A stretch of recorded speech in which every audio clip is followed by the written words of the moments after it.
Hello, it's beginning to look a lot like podcast day. Woohoo! Hey, how are you, ladies? I'm living the dream. Yeah. Oh yeah. Welcome to First United Methodist Church of Loomis, our weekly podcast. It's Friday. Tomorrow is Saturday, and tomorrow's a busy day at the church. There's so much to talk about with the holidays coming up.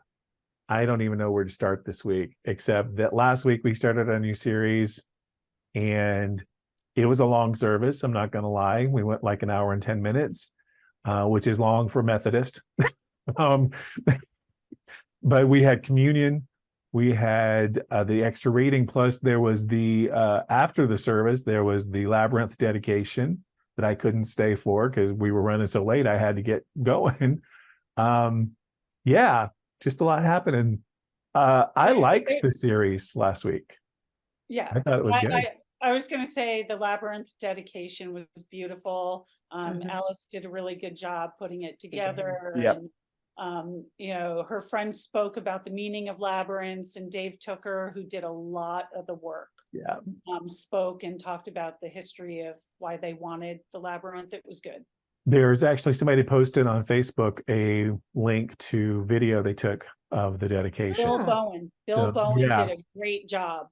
Oh, cool. So I'm going to sit down and watch it. I actually took today off, but as I was telling these ladies before we started, I went to Roseville because my company, my coworkers, we had a lunch today for the holidays for the people who work in the Sacramento area. And I hadn't seen these guys in 3.5 years. Wow, fun. Shutdown. 2 of them I have seen, and that was it. So we took an extra long lunch today. For those who were still working, they were like, "We've been here 3 hours. We need to go." So, but I got to chat with them. It was a lot of fun, and I'm stuffed to the gills. I got back just in time to start the podcast. So, but I really enjoyed the series. I know it was a long service, and the communion piece. Honestly, the communion section was really long. But the way we opened the service with the quiet time and the meditation, I love that piece. I really did. Yes, and I agree. Hello? Again. I mean, it was it was good. I'm going to be just so awkward here. So I'll just zip it.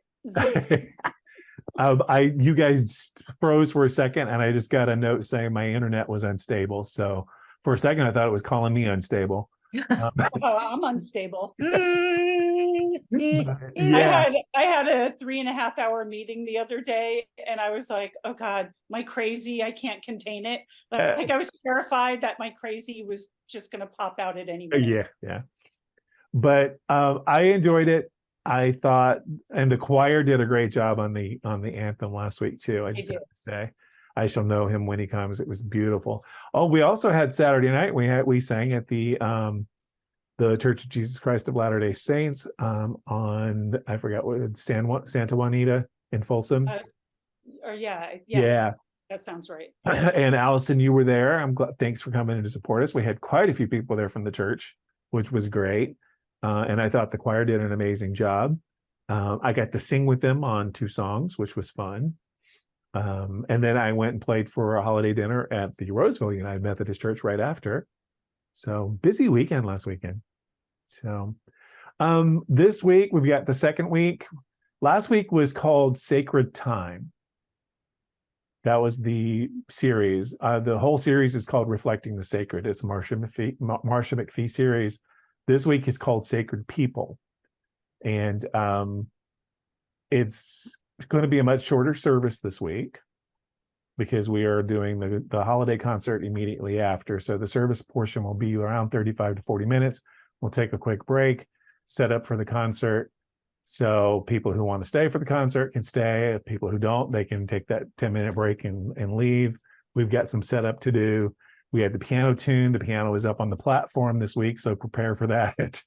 That was entertaining last Sunday watching all the men. Yeah.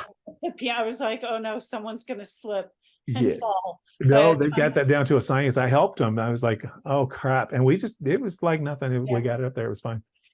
I was impressed. Yeah. But that's up there. It was tuned on Wednesday, I believe, Tuesday or Wednesday. And I checked it last night when I was there to make sure, because we're using some pre-recorded tracks that I'll be playing with for the concert on Sunday. I wanted to make sure they were in tune.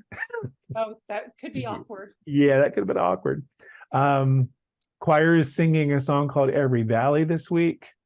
Beautiful piece. We also sang it at the LDS church last week. So I think it's going to be fine. We've got tomorrow, Saturday, the 9th of December, from 9 a.m. till noon, we have the Christmas, the packing for the Loomis Basin Christmas basket program, which is happening Sunday morning. So they're still looking for folks to come help out. So if you're free tomorrow, It's gonna be crazy. yes, It's a fun event, like it's fast paced. It's everybody's got a job, that time goes by fast, and we usually get out early. yeah. Well, they said anyone is invited to help to the fellowship hall tomorrow to pack the food baskets for families in the Loomis Basin area. It's 9 a.m. till noon. So if you want to come out and help, that would be great. What else do we have? A special offering this month is going to the Gathering Inn. So if you'd like to participate in that and donate, make sure that you put a Gathering Inn in your memo line on your check. Melanie, what's going on with the kids on Sunday? You're going to be taking them out for the concert, for the service and for the concert?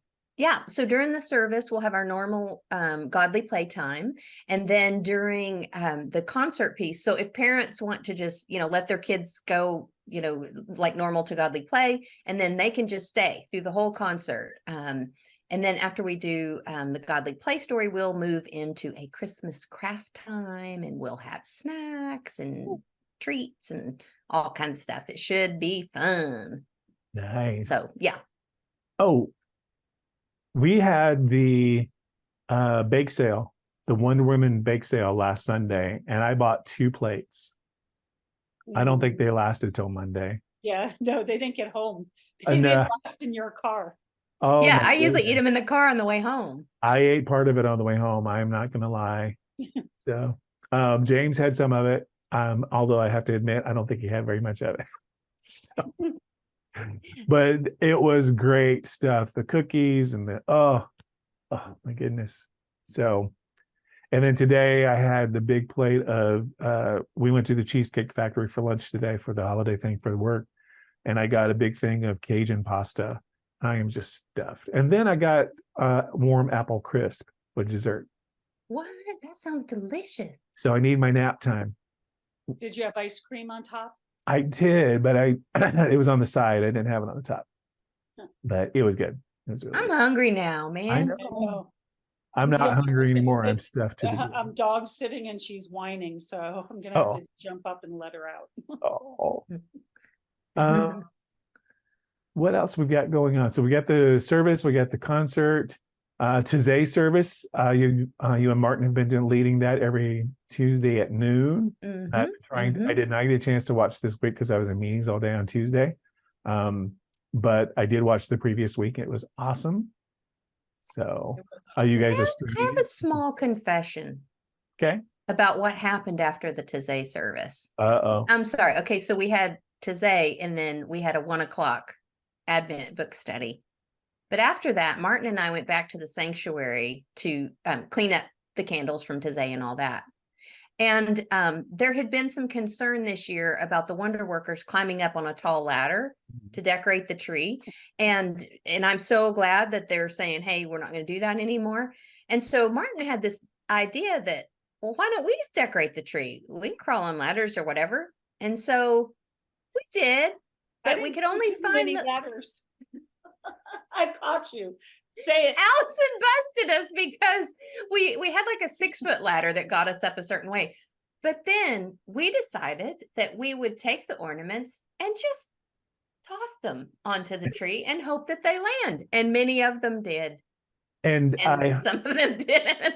Martin, Allison played with us too. Allison tossed a couple up there. Martin made that confession to me last night before choir rehearsal, and I wasn't going to say anything. Because, It was great fun. It was great fun, kind of stress relief, So Wonder Workers, when you take the tree down and there are some of those gold balls like that start falling down, it's because the hook didn't quite land on the Nice. branch that was Nice. intended. No, but it is dangerous climbing up on those ladders. And It is. some of It the folks is. that do this work for us are, let's just say they're older than me.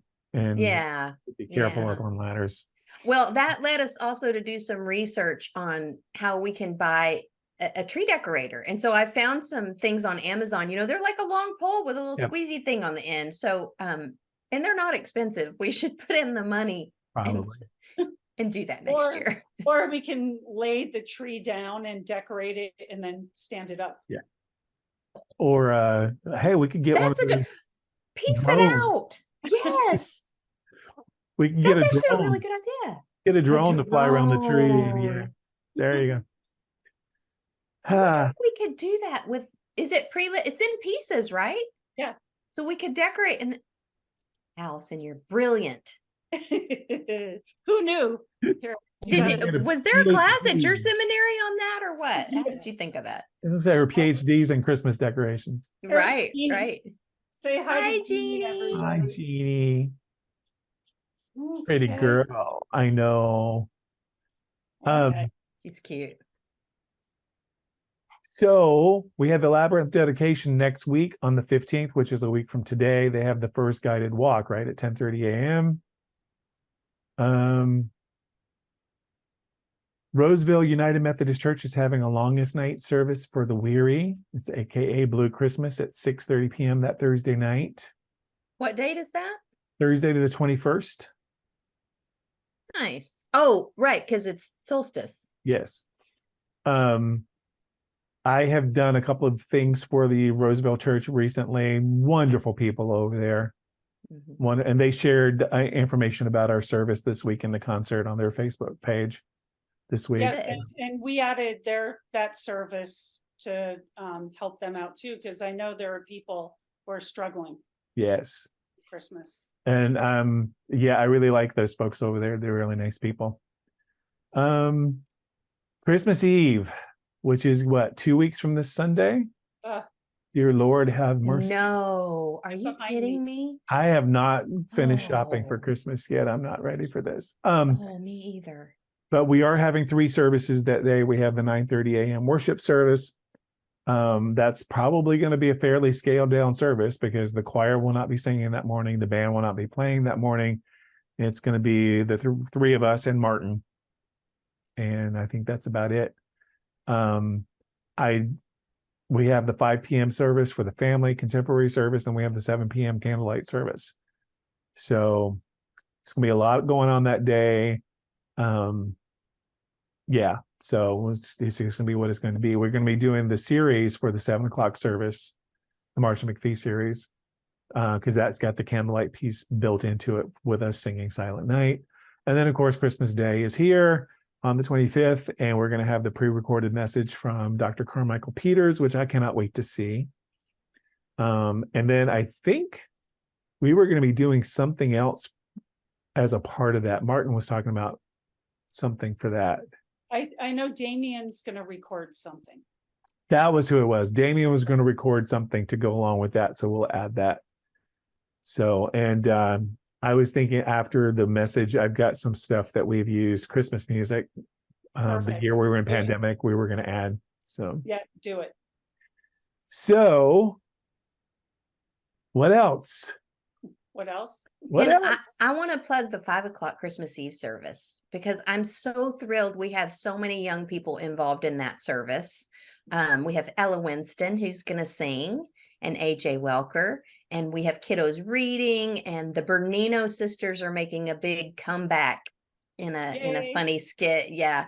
So we will also be doing a candle lighting to Silent Night, but it won't be live burning flames of candles. They will be, but it will be something fun that we've never done before. So you don't want to miss it. Excellent. Yeah, I saw Butch Stitt this morning, and he handed me a program from the Nutcracker at Placer. I guess they do it at Placer High School, but it's community. And he pointed out that Grace Jepson was a mouse. And Drew Herder is really involved and behind the scenes and does all the lighting. And so Butch just wanted them to get a little shout out. Nice. Grace is one of our readers at Christmas Eve. Oh, Grace, who we think of as little tiny Grace, is now like old enough to read on Christmas Eve and dance in the Nutcracker. Yes, a mouse. Yay. Some great pictures about with elaborate dedication in the lantern this week. So there's a note in here from Polly Dye thanking everybody for cards and phone calls and delicious food while she was recovering from her fall. Thanks to Sue Johnson and Jane Lesh for spending days and overnights till Hal could get there with her. So that was great. I got to talk to her last week. And just the altar for the Advent series is beautiful, by the way. Yes. Absolutely gorgeous. I don't think I really noticed until I was there last night for choir rehearsal, and because the piano was up on the platform, while I was in between playing, I was checking out all the decorations. It's gorgeous. So the worship committee did an amazing job. So yeah, and Larry built the well, which we will be including in this Sunday service. Yeah, there's a write-up in there in the lantern about that. So I know you're going to be doing something on Sunday about it. Yeah. Just because I forgot why we had it. And Melanie and I were just like, wait, why do we have the well? And then we went back and read everything. So, yeah. A quick reminder that Betty Langston is turning 104 a week from Sunday on the 17th, and her address is in the lantern. So they're asking people to send cards so that she'll receive them next week by her birthday. Dorothea Huffman's birthday is January 1st. Her address is in there as well. I think that's it. Anything else? I am just in awe that we are at the end of the year. I was thinking about that driving back from Roseville before the podcast today. I was like, my goodness, 2024 is 3 weeks away. Wow. So, and we haven't even talked about what the services are going to be in January yet. And we're looking at Ash Wednesday is February 14th. I know. And we were looking at doing an Easter cantata this year with our friends from the LDS church. So, yeah. And we'll be starting rehearsals for that in late January. My baby graduates from college in 5 months. Oh my gosh. 5 months. Celebrate good times. And that's hard to believe too, because she graduated high school at the very beginning of the pandemic. Yeah, she missed her graduation because she was 2020. Yeah. Yep. And I remember that we did their senior Sunday on video because we were shut down. And now she's graduating. That's just blowing me away. So anything else we need to share? No, I move into joys and concerns. Yeah, I met with someone the other day, and the words that came up to describe the past couple of years were disorienting and fragmenting. Yes. Yeah. Like these times have just been so fragmented and disoriented. Yeah. And I would add to that divisive. Yep. So it's been crazy. Earlier this morning, I was in a long Zoom. I'm on the conference committee for Children and Family Ministries. And we were talking about how to recover from years and years of the slow decline of young people in church. And what does that look like? And you can imagine all those conversations. And many, many churches in our conference do not have a single child in their church, at all. So we're doing pretty well at Loomis, but every church has different issues. Small churches have issues, large church, kids, no kids, whatever. But the crux of it was that, and not just for children, but for everybody after all this crazy pandemic, is rather than spend so much time thinking about what can we do in the church to attract people, let's get out. Let's meet people where they are, what's going on in the world, Yeah. and spend less time worrying about what are we doing within the walls. You see what I'm saying? Like, go Yeah. to people rather than, oh, what are we doing to make us attractive for people to come to us? Nope. Nope. Let's go out into the Absolutely. world, so that's a And big part of, where our focus should be, I think, for 2024. I think so too. And part of for the last 3.5 years now, part of our outreach has been online. And it's had a measure of success It has. because we were never online prior to 2020. I think we had a Facebook page starting around 2015, but we didn't have any type of video or outreach ministry online. We've gotten quite a few people in the church who found us online during the pandemic. That's very important. But I think getting out into the neighborhoods and actually practicing preach is a great idea. Yeah. Being There's part of some the community. churches in our conference that are rural, or are in small communities. They don't have the staff, to be able to do the online presence every week, or hardly even social media, and the senior pastor of a small church is just as busy as a senior pastor of a large church. So, it's eye-opening. We got to be the church, not just exist as the church. I have a friend who is a pastor of a small church up on the other side of Auburn. And she's like, the church is now talking to her about going part-time. They don't have enough people to keep the congregation going, but we all know, the three of us on this call know that a part-time pastor is not going to be really part-time. It's just the part-time pay is to be what's going to be happening. Yeah. Still do the same amount of work, probably more, and you're getting paid. And oftentimes when you cut back, the expectations stay the same. We still want this, the church wants this level of whatever and halftime pay. So it'll be eye-opening. And maybe we need to partner more with people from those churches because we can do a lot to help each other out, I think. That's what we're talking about. I also serve on the youth conference committee, and that's what we've talked about too, is how can we do more district things, more groups, so that there is a critical mass of teenagers or children or whatever, because we do stuff together. And we've got resources that those churches could only dream of. Frankly, I know we may complain we don't have enough resources, but we have more than the average church does. I'll give you an example. We have a scheduling conflict for next November. Right. How Yes. crazy is that? Yeah. That's how busy we are at Loomis. And during the pandemic, we did more stuff together, I think, than we have any other time. We had joint stuff on services, live stream services. We did things together. We partnered.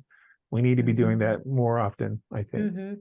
And Loomis has almost every year, even pre-pandemic, had kids from other churches who was like the only kid at church go with us to SSP.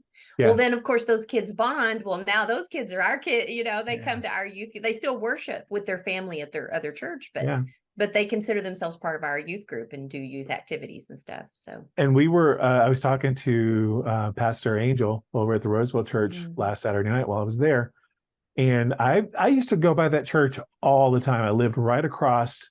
If you know Old Town Roseville, there's a crooked bridge on the other side of from where the church is, right through across Old Town. My house was right there. I used to walk to Old Town Roseville and ride my bike over there. I went by that church hundreds of times. Never really paid attention that it was there. It's been there since like 1880 something.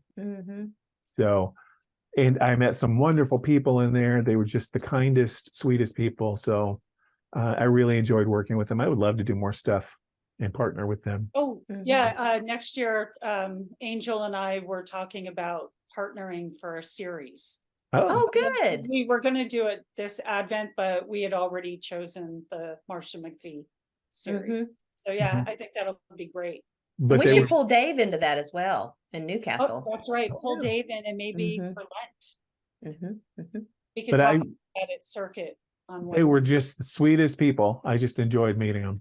So, and I was actually thinking, since we're not having a morning service this week, I may go worship with them before the concert, before our service. Oh, good. Oh, nice. So moving into joys and concerns, because I know we have a hard stop with Melanie here shortly. We've got a list of joys, which Polly and Sue are proud to announce they raised $225 at the Alternative Giving Sunday, and the funds went to the Roseville Food Kitchen. Oh, yay. Yes, the Labyrinth was dedicated, and the first monthly walk is scheduled for next Friday at 10:30 a.m. That's on the 15th. 16-year-old Emma Johnson has been released from UC Davis Hospital, is making incredible progress. That's great. So that's good news. Continued prayers for Yay. the numerous surgeries she faces in the months to come. And she was the one who got the deer went through her windshield, right? Yeah. Yes. Art and Mary Emmett celebrate this weekend is their 49th wedding anniversary. That's all I've got for joys. Any other joys we want to share? Joy that it's Christmas coming up. Yeah.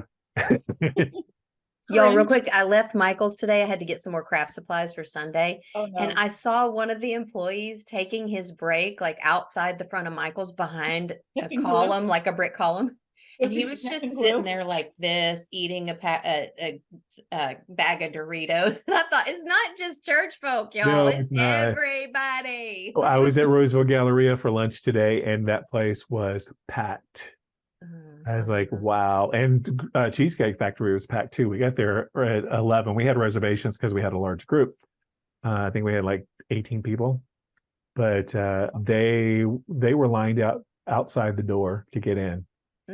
So it's that time of year. And I was lucky to find a good parking spot because I got there before they opened. But that's because Jesus gave you one. yes, Lord. Do you have the parking Jesus in your car? What? You need dashboard Jesus. Oh, yeah. It's the parking Jesus. That was all the joys. Oh, I did have a joy. I got a bunch of cards for my birthday last week from people at the church. Thank you all. Yay. I really appreciate Happy that. belated Very birthday. sweet. Very sweet. Concerns. Bob Ransford at Skilled Nursing in Fair Oaks. Continued prayers for Bronwyn Manser dealing with serious health issues. Sandy Drapo's daughter-in-law, Tanya, has been diagnosed with a brain tumor. Surgery is scheduled for removal in January. Prayers for Tanya and Sandy's son, James, who lives in Vermont. Sandy said she's really positive. Tanya is really positive about it, and that this kind of tumor is 70% non-malignant, benign, 70% benign. So she's got her hopes up and she's got a good attitude about it. So that'll make a difference. Good. Claire and David Camp's nephew's wife, Corey, on Tuesday of this week, she was unresponsive for unknown reasons, and she's in the hospital. Yeah, I called Claire yesterday to ask her about it. She didn't have an update. Okay. So it's, yeah, Paul is the husband. It's Roy, the family down in Central Valley. So it's Claire's the sister's child. Yeah, I'm confused. Don't ignore me today. Their nephew's wife. We ignore Yeah, you every day, Allison. Okay. Yes, yeah, ignore me, please. Jean Hart's friend Beth Lewis is dealing with stage 4 lung cancer. And I would like, if you would, keep my Aunt Sandra in prayer. She's having a procedure done next Thursday for a biopsy. They're removing a tumor from her ovary. So Okay. And this is what they found, right? Like Yeah. a few weeks ago. Okay. They've rescheduled this 3 times. It was supposed to be done in September, October, and she got COVID and they had to reschedule. So, and then they rescheduled again. She was supposed to go in November. So prayers that this happens next week, because we need to find out what that is. Yeah. Any others that we need to lift up? Allison, you want to lead us in a word of prayer? Sure. Gracious God, I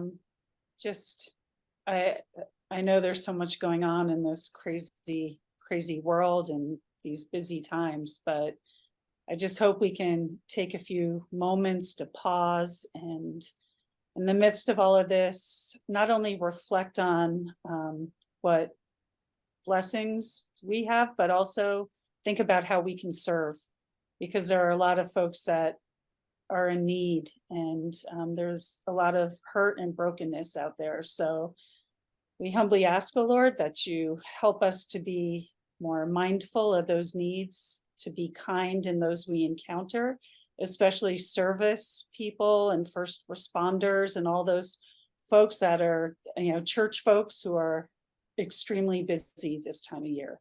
So while we're grateful for all that we have, we also hope to be able to serve you better. And we ask this prayer in Jesus' name. Amen. Amen. I was going through, I'm cleaning through boxes, and I found these old pictures. These are just an envelope full of old negatives from probably the 70s and the 80s. Oh, no. Yeah. Oh, no. And I have a photo scanner here that I can scan the negatives and see what's on them. But Oh, cool. I found these were pictures of my mom and my dad and me and my brother in 1963 for Christmas. We were all in front of Christmas trees and dressed up for Christmas. Oh, so sweet. Those memories, now that they're gone, are everything. They really are. But it also reminds me that holidays can be very sad for people because you've lost family and you don't have the same traditions you had before. And James and I had that conversation when we got together. We had to make our own traditions because he had some sad stuff happen to him over the holidays during his childhood. And he didn't really like Christmas. And once we got together and we started our own traditions, it was very cathartic for us. So I have to remember, it's a very difficult time for a lot of people. And also all the caregivers out there. Yeah. We just definitely need to lift them up because they're hurting. One of my coworkers, Melanie, Melinda, who sat next to me today at lunch, she's taking care of her husband's elderly mother. She just took care of her stepfather until he passed away just a few weeks ago. So and she's our age, well, my age. I forget, you young, close to my age. You young whippersnapper. Close enough. But thank you both for being with us today. It was good to talk to you. I love our little midweek. Yeah, our midweek check-in. Yeah. Although we need a scale. You know how like when you do a fundraiser and you show the, how far, you've given or whatever. We need a crazy scale. Like how far are we on the crazy today? No, I'm off the charts. You can usually tell by the look on my face and how my forehead is wrinkled. But I'm off the charts. So but we had a great rehearsal with choir last night, so I'm actually in pretty good mood today. So yay, good. But I will see you both on Sunday, and we'll see you on Sunday. Come see the concert. We're gonna have a lot of fun. Come stay for the worship. Come to the worship service. Stay for the concert. We're gonna have a blast.